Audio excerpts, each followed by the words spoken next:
Зээгийн усны эмгэнэлт явдал. 1940 оноос эхлээд Баян Улгийн аймгийн Хужирт, Ховд аймгийн Булган, Уянж сумын нутгаар хасхийн дээрэмчид дээрэмхийж эхэлсэн гэдэг. 1940 оны 3 сарын 31-нд Хилийн 5 дугаар отрядын дарга хошууч Цэд Цэмбэл, комиссар Балжиням, Орос сургагч Тимохин, казак орчуулагч Манжеев нарын 25 хэлчид эргүүл самналт хийж, Ховд аймгийн Булган сумын Баг хавтаг уулын ард хилээс 10 км-ийн зайдуу орших Зээгийн усанд хоноглож байх үед нь тэдний хөдөлгөөний гэгээтэй байх үед ажиглаж байсан 200 орчим хасхийн дээрэмчид шүн гиндүүлэн дайрчээ.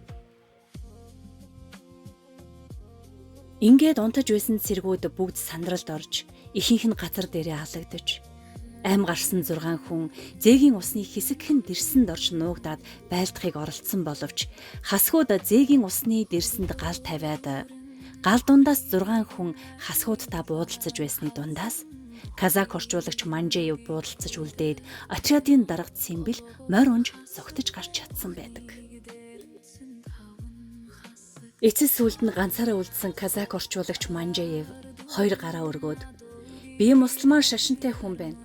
Нэг шашинтай улсууд бие биенээ устгах ёсон хаа байх вүлээ дээ. Чин зэрэгт та бүхэн улааны гайхлуудыг устгасанд би туйлаас баярлаж байна. Та нар намайг Аллах Тэнгэрийг бодож их толгойлогчтойгоо уулзуулж өгнө үү?" гэж казакаар хэлсэнд хасгууд Манжеевийг толгойлогчтойгоо уулзуулсан байна. Удалгүй хасхийн дээрэмчдийн толгойлогч ирээд Манжеевд хандаж "Чамд надтай уулзах ямар хэрэг байдаг вүлээ?"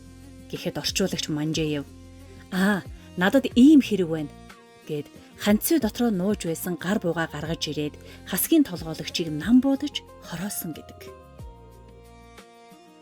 Гэнэт ийм үйлдэл хийсэн Манжеевийг хасхийн дээрэмчид бүх сумаа дуустал буудаж хөнөөсөн бөгөөд үхсэн хойно нь хүртэл цогцсыг нь бууцаар байсан гэдгийм билээ. Энэ хэргийг шалгахаар очсон отрядын төлөөлөгч Зээ Гэрэл Чулуун, хэлчдэд туслах сайн дурын группийн хасаг толгой гих Б Дүгэр нарын шалган тогтоосноор бол хасгууд хэлчдийг амарч байхад нь довтолсон ба сургагч багш Тимохин анхныхаа байрлалаас холдож англи хийцийн Томсон автоматаар нэлийн буудалдсан байртаа нас нөгчсөн байж.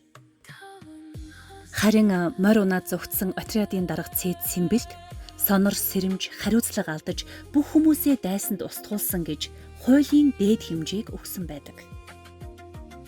Эх орныхоо төлөө даалгасан үүргээ биелүүлэх гэж яваад амь насаа алдсан 24 дайчдыг бор цонжийн говьд оршуулж дурсгалын самбар босгосон юм. Энэ болсон явдлаас хойш ардуудын дунд нэгэн дуу түрэн гарсан нь өнөө хүртэл бидний дунд дуулагдаж буй 5 хасаг хэмээх дуу юм аа.